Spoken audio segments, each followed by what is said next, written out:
Welcome booktubers to another tag. I'm doing so many of these that I don't even have time to shave, as you can probably tell. So this tag is the self-love tag, which was started by Sophisticated Books, as in sophisticated. Clever pun there. But I found it originally by King of the Tags, which is Michael at Catalyst Reads. So I saw it earlier today and I'm responding just a few hours earlier. Okay, so question 1. How do you treat yourself when you finish a new book or accomplish a goal? Well, a good book is the treat, so I don't see any need to celebrate it further. And if a book isn't such an enjoyable read, well, the treat is there's going to be another one coming up, which could well be the treat. So, and I'm a bit like that in my writing as well. For me, any sort of long writing project is just, well, not just, but is a question of a set of artistic, linguistic, and intellectual challenges that the book sets me as a writer. And when I complete the book, I've answered many. No, I don't think you ever answer them all, but I've answered many of them to my satisfaction. And again, that is the reward in itself. That is the treat. That is the feeling of being able to bask in it for a few moments and then on to the next project. So I'm kind of quite functional like that, really. The process is the treat. The process of reading a book and the process of writing a book, a reward in themselves. Okay, question 2. What place do you turn to have your light bulb moment, brackets, a place where you can get new ideas and get rid of a creative block? Okay, well, I'm lucky in one respect that I don't have creative blocks, simply because I've got so much material I can never catch up with myself because I have a day job. So I'm always playing catch up. And if, as happened once, when I hit a wall, I was writing a science fiction novel and I wrote 40,000 words, which was a considerable chunk of it, but there was a lot of sort of heavy physics ahead, and I just couldn't face of jousting with that, and I stopped. And the very next day, I started something else, in that I'd written a stage play when I used to write plays on another science fiction theme, and I suddenly thought, I think that I can turn this into a novel, and I did.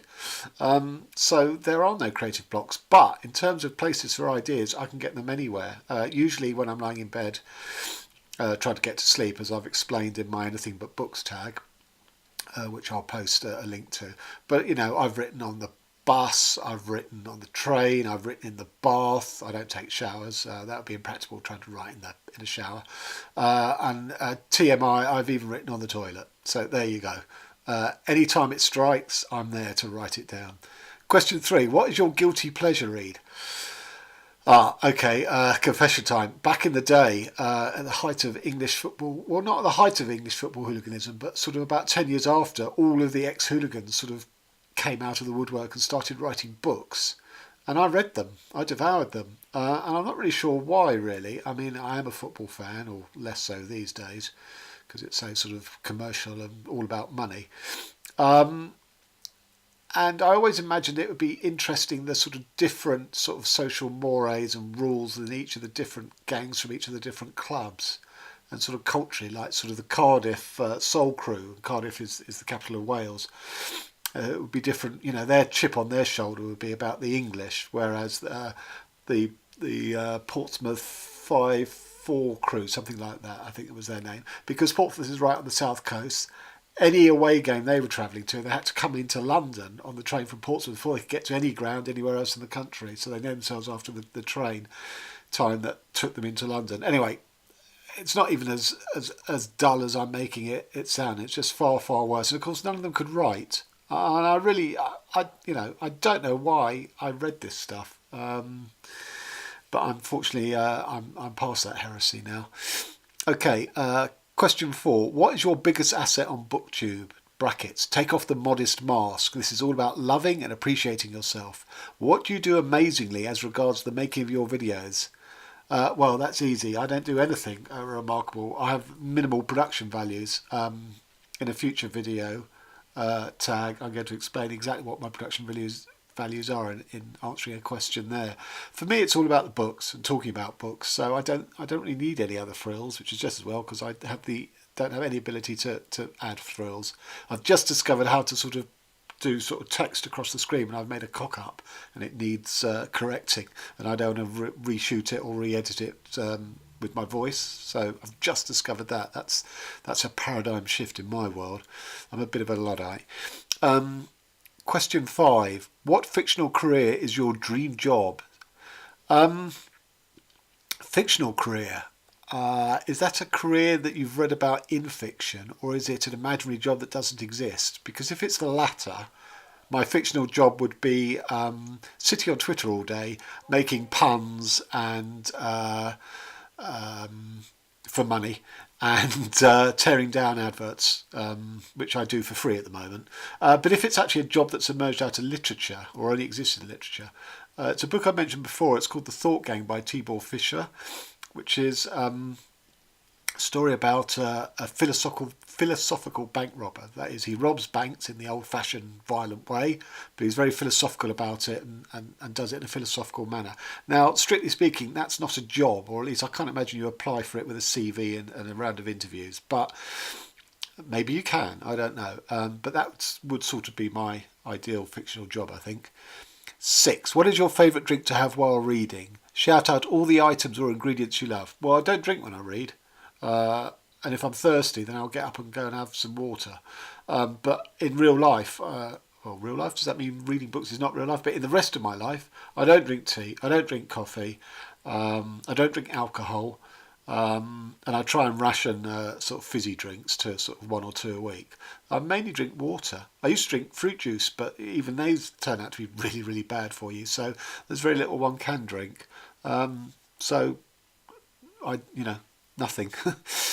Question 7. What book or self-help book has changed or influenced you in a positive way? Okay, let's be very certain about this. Self-help books are the work of the devil and are how he will re-inherit and reconquer the earth. It used to be that the devil was going to conquer the earth through pop music, because of course the devil has all the best tunes. But the lamentable state of pop music is Satan has realised that he can't get to us that way, because Simon Cowell's there already. So it's going to be through self-help books. Don't even get me started on that. Okay, question 8. What fictional world do you think you would thrive in? I don't know about thrive, but a fictional world I'd like to pit my wits in is the world of Solaris, which is a science fiction book by Stanislaw Lem about a planet which is being orbited by a space station with human astronauts on it. But this planet is sort of a living sentient being. And not only that, it infects and plays on the unconscious minds of the astronauts, and sort of creates phantasms from their past life and stuff. Now, I'm not saying I'll be able to defeat that, but I would be very interested in immersing myself in it and doing battle with the planet, and seeing what phantasms it could throw at me. And would I recognise them as tricks of the planet, or would I be totally suckered into them like the astronauts in the book? So it's a brilliant book. You have to read it. It's very short, and of course it's been made into film 2 or 3 times. Question 8. What fictional world do you think you would... No, I've done that question. Question 9. What is your spirit animal? Could be your Patronus, or a creature you think that represents you. I don't know what a Patronus is. I thought Patronus was pay money to me online for my creative acts. No.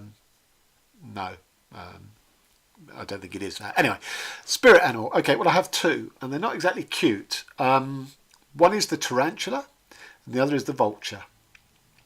And I once visited a zoo as, I don't know, I wasn't young, but I can't remember exactly how old I was. Anyway, there was a vulture standing on the ground at ground level, and I stared into its eyes and got nothing back. It absolutely stared me out. It was like looking into a sort of black obsidian pool. There's no mirror. You don't see yourself reflected in its eyes. I mean, I've never seen anything as dark as a vulture's eyes. And ever since then, that stayed with me. And I've written several stories about vultures, short stories, and I'll post a link to a couple of them in the description box.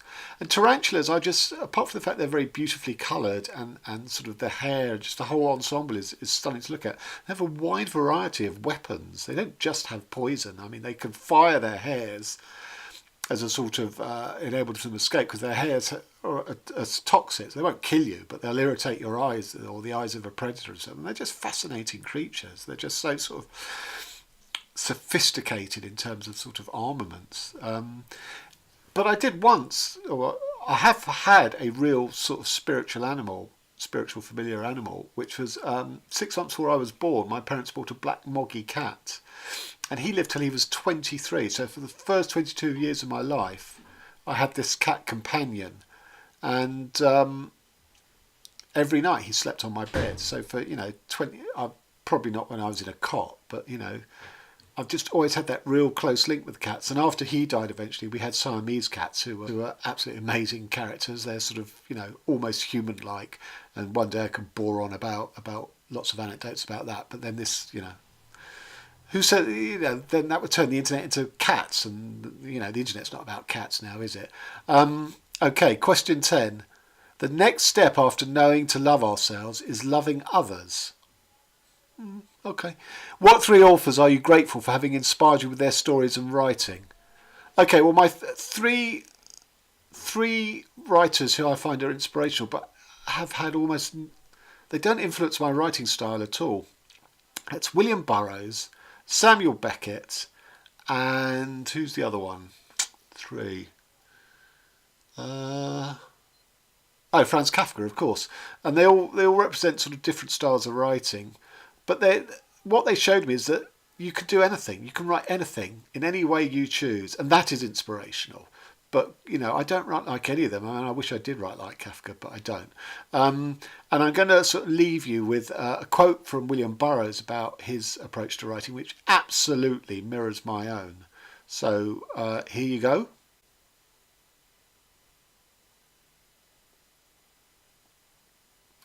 Okay. And there you have it. There's my self-love tag, which, as you can probably see, is quite sort of functional in my approach. It's onwards and upwards. Don't sort of feel the need to sort of stop and analyse or lick one's wounds. It's just on to the next stimulus. I'm not going to tag anyone in specific because I have a feeling this has been around a bit. So anyone can help themselves to do it and show yourself a bit of self-love. Okay, thanks very much.